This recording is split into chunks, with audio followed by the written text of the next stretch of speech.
Okay, welcome everyone to my continuation of what is algebra. Today I would like to discuss applications. Very nice application related to straight line, straight edge and compass constructions.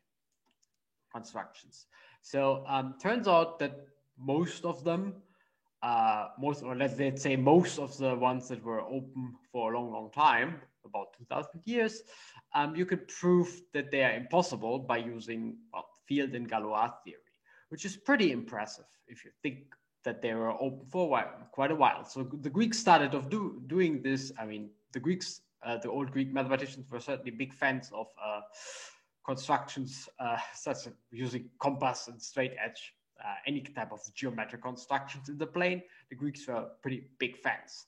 And well, a lot of those questions stood open for a long time. Like, can you trisect an angle? In general, you just can't, but how do you prove that you can't, right? That's not so easy. So that's where field theory and Galois theory kicks in. I also should warn you at this point, a link to a very nice paper is in the description. That's really readable. It's a lot of fun. So people are still sending in obviously wrong proofs that you can trisect angles or you can cube the square and or whatever. So all of that doesn't work, okay? So that's the point. It doesn't work. Don't spend your life trying to prove that you can trisect the angle using straight edge and compass. Of course, if you allow more sophisticated tools, then you can do that. But this isn't what I'm going to show you isn't really are impossibility theorems. You can't do that. So please don't waste your time sending in wrong proofs of impossible theorems, okay?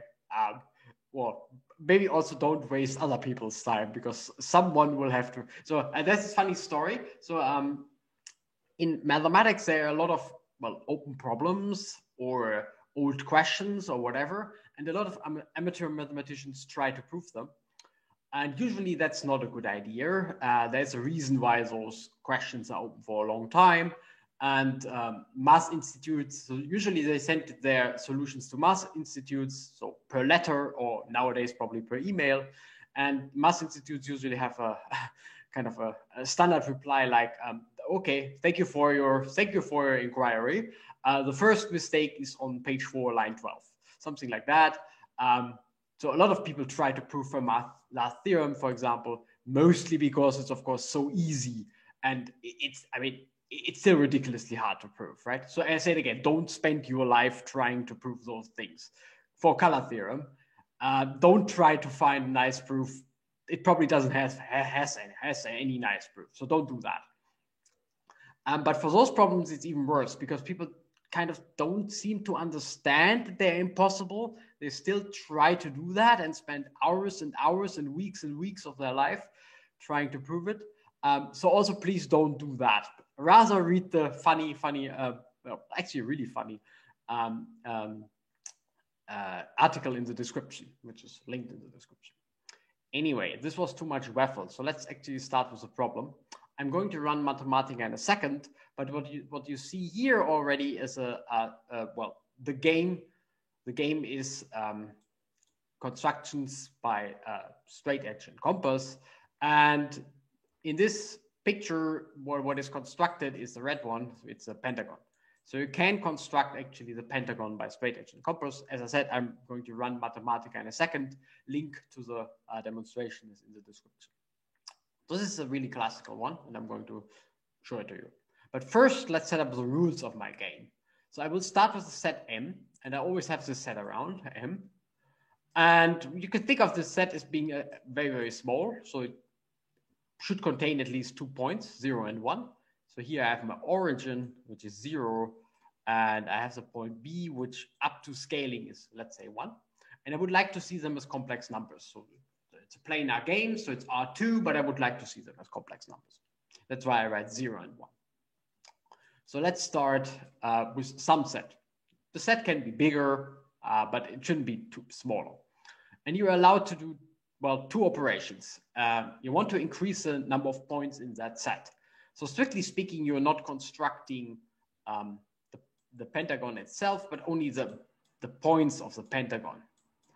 Of course, if you know the points, you just can connect them by a line, and then you have constructed the pentagon. But strictly speaking, I'm interested in the set M, which consists of the points of the pentagon, or which should contain at least the points of the pentagon. It will contain many more points, but anyway, it should contain at least the points of the pentagon.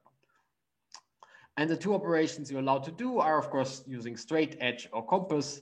And this just means whenever you have 2 points, here's one and here's one already in M, then you can draw a line between them. That's my line L. Whenever you have 2 points already in M, so that's the compass construction, then you can choose one of them to be the center or the midpoint, and you can draw a circle of the radius of the other around the other one. And all of those, my little points here, this one, this one, this one, and this one, they are supposed to be in M, okay? So you start with a certain set M, and you're allowed to draw lines and circles, and that would be very boring because, well, if M, let's say, has only the point 0 and 1, then you're running out of options very quickly. So the third step, or the main crucial step, the game step itself, is you can construct those lines and circles, and you can intersect them, and you can add the intersections to your set M. So you increase the set M, well, iteratively. You do it, you construct more points, you can construct more lines and circles, you intersect them, you could construct more points, you can construct more lines and circles, you intersect them, and so on. So let me run Mathematica and show to you how to construct now the points, strictly speaking, as I said, of the regular pentagon. But of course, if you know the points, then you can just connect them. So I will always say you construct a regular pentagon. Okay, so here's Mathematica, and you can, of course, now construct the circle. Remember, you have the second point that, let's say, lives somewhere here. So you can have those 2 points, and that's why you need 2 points. You need to construct at least a line or a circle. So you can construct the circle. Step 1. As soon as you have constructed the circle, you already know point B. Then you can intersect the circle with the line through the origin and point B to get point A. And you can also create those points here, D and C. One of them is, of course, so this would be I, for example. In some scaling, this would be I. This would be 1, this is 0. And as soon as you have constructed those points, you immediately see that you have constructed the square. You can just connect those points, right? But we don't want to construct the square. We want to construct a pentagon. So let's see how we can construct a pentagon. It turns out that you can also construct the midpoint of 2 points. So in the end, we will see that those points will form a field. So you can always, a field of characteristics 0 containing the real numbers, not the real numbers, containing the rational numbers. So you can always divide by 2. You can always construct the midpoint. And well, you have a new point, so you can create a new circle of the corresponding radius. Absolutely, no problem. And you can connect this point to this one and take the intersection. So the new point is Q here. And you're almost there, as you can see up here. If you have this new point, you can create a new circle now around C. And you can take the intersections to your set. So you have now generated G and F. And you're basically there. So you've generated G and F. So you have one side of your pentagon, actually. And you can construct now another circle, and you can construct the point L and dually the point M on the other side. And if you have done that, you can just, well, you have the 5 points constructed of the pentagon. And as I said, you just connect them up by using your straight edge. So here's another animation linked in the description, also a very nice one. Again, the pentagon. So this side has many constructions that you can do by using straight edge and compass. So let's have a look at the pentagon again. The difference between this animation and the other one is, for example, that this animation will never draw full circles, as you will see in a second, but only those little intersections. But that's all you care about, because you only care about the points in the end. So here he uses a straight edge. You can construct 2 other, and you can construct those. So what you just have done is, using this construction, is the step the Mathematica skipped, namely constructing the midpoint. Now you have the midpoint, you can construct a circle around the midpoint. Well, we have seen that before. If you have a circle, you can construct the intersection point on the circle. You can use that to construct another circle, and so on and so on. And in the end, you will have constructed the one point is missing. Here you go. Now you have constructed the 5 points of the pentagon, and you just connect them up. 1, 2, 3, 4, and 5. So back to my slides, and well, I hope the rules of the game are now pretty clear. And the main problem with the game is, at least in my opinion, that already the pentagon wasn't all that straightforward to construct, right? It was not so easy. I wouldn't be able to redo it just from scratch without thinking, at least. And that's the whole point. That's why a lot of those questions were open for a long time. Because nobody has ever found a way to trisect angles using straight edge and compass doesn't mean there is none. It might be just a very, very complicated way. I tell you again, there is none. There isn't. I'll show you the impossibility theorem, which follows from field theory. But before we can do that, let me actually explain how this is field theory. So here's the corresponding pictures for multiplication and division. What do I mean here? Okay, I have my following lemma. Let's call it a lemma. So I have this set M hat, and M hat is just all the points you can ever construct from M. Okay. So all the points you can ever construct from M, what it's written here, you can pause the video if you really want to read it carefully, but basically what is written here is what is down here, the constructible points from a subfield of C. And that's great. Then we're in business. We've done field theory, Galois theory about field extensions and so on. And now we have nailed some very, well, maybe delicate geometric, classical Euclidean geometry problem to field theory. So this is good. This is really great news. And here, as I said, are the illustrations of how to multiply. So if you have A and B, how to construct A times B. And if you have A and B, how to construct A divided by B. Well, except, of course, if B is 0, then we don't want to divide by 0. But anyway, you get the point. And this is now really, as I said, great news. Now we are in business. We are really in business. We can apply our knowledge from field extensions. So let's have a look what you can actually say. You can say a bit more because you have Pythagorean theorem. So here's the construction if you want to have a look at it more carefully. But basically, it's not just a field. It's a nice field. It's a quadratically closed field. And okay, the only catch here is I came up with the name quadratically myself because I don't think there's any established name for it. It basically means the following. As soon as you have an element, you also have its square root. And maybe more importantly, the converse is also true. So any constructible point is actually can be obtained by using the operations of arithmetic and taking iterations of square roots. And you will see later what I mean by iterations. But I can also already say that it's something like something like that.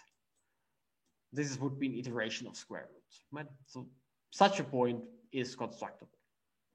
Very good. So you can construct the number 1, you can construct the number 2, you can construct the square root of 2, so you can construct the sum, and then you can construct the square root of the sum, and so on.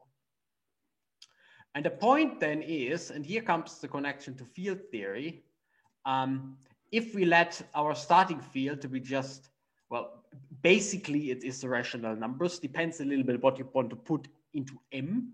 So let's say you start with the points 0 and 1, then this is really just the rational numbers.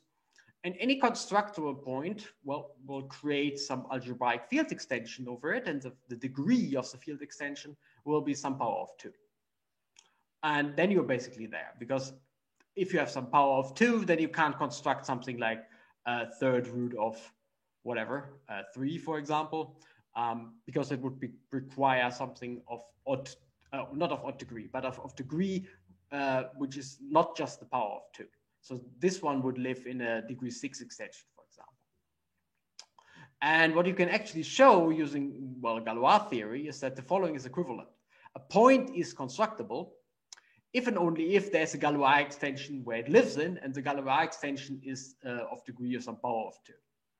And then you're in business. Then you can show, for example, that what I just explained, or try to explain the whole time, or try to say the whole time, I haven't explained anything, that, for example, trisecting the angle, doubling the cube, squaring the circle, all of these are impossible.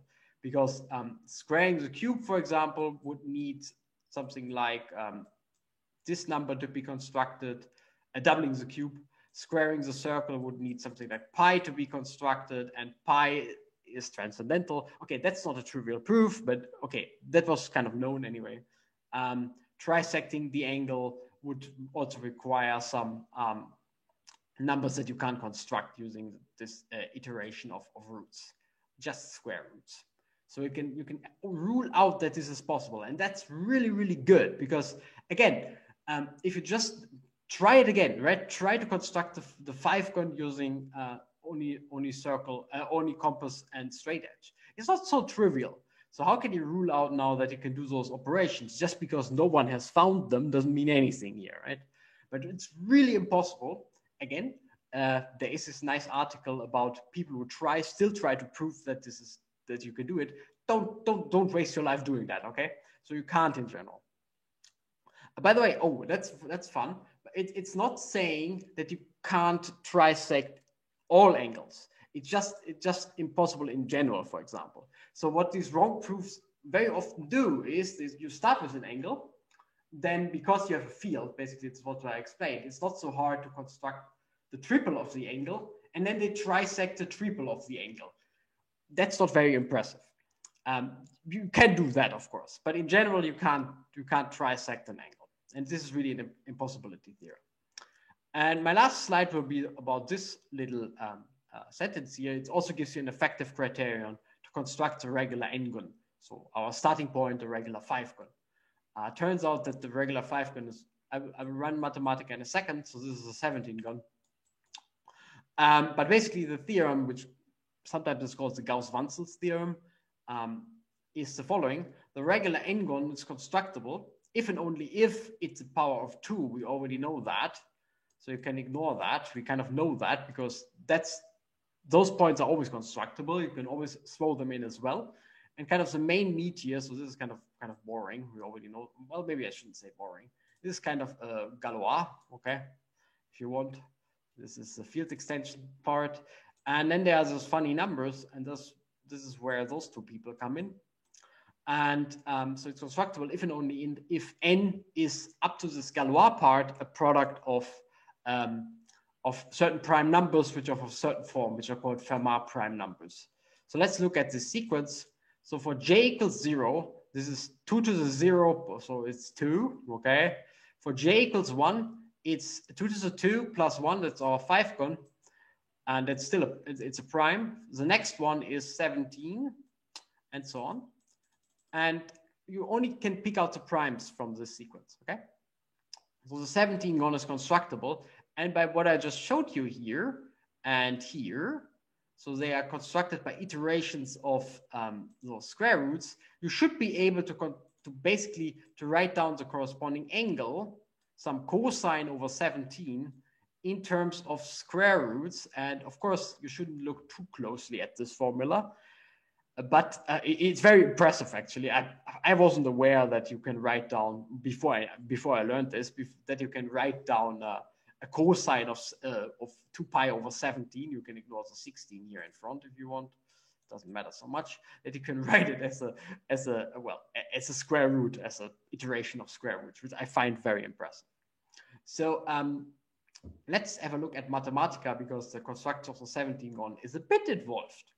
So here's Mathematica, link in the description, and this will construct the 17-gon after 14 steps. And they also already left out some steps. So we already start with this picture, which clearly is constructible. And I just clicked through it. And I mean, you have to do it yourself if you really want to know the details, but it looks pretty crazy. Okay, you can construct all of, oops, this was too fast. You can construct all of those points here. And as soon as you have those points, so as soon as you have constructed this picture, which was the one on my slide, you're basically good to go. You could think of it why you are good to go, but you could construct all the remaining points and just connect them up in a funny way. So those are the points of the 17-gon now, and you're done. of course, I don't expect you to be able to follow all of the details of this construction. The point is, it's really, really not straightforward. So that you can rule out that other things are really possible. So it's an impossibility theorem is a really, really strong statement. It's a really, really good statement. It's an very, very impressive statement. Anyway, I'm already starting waffling again, so let me summarize. So field and Galois theory gives us a tool, among other things, and that's the point, gives us a tool to study classical questions in Euclidean geometry, which were open for a very long time. Of course, now field theory and Galois theory is known for about 200 years, so this is not really new, but compared to the 2000 years those problems were open, actually it's pretty new anyway. And it's a pretty nice rule, impossibility theorem, or for this construction of n-gun, it's a very nice if and only if statement, which is not so obvious to get by just doing, well, the straight edge and compass constructions, because they are pretty tricky. I said again, a lot of links to those nice animations where you can check yourself are linked in the description. Anyway, I hope you enjoyed the video, and I also hope to see you next time.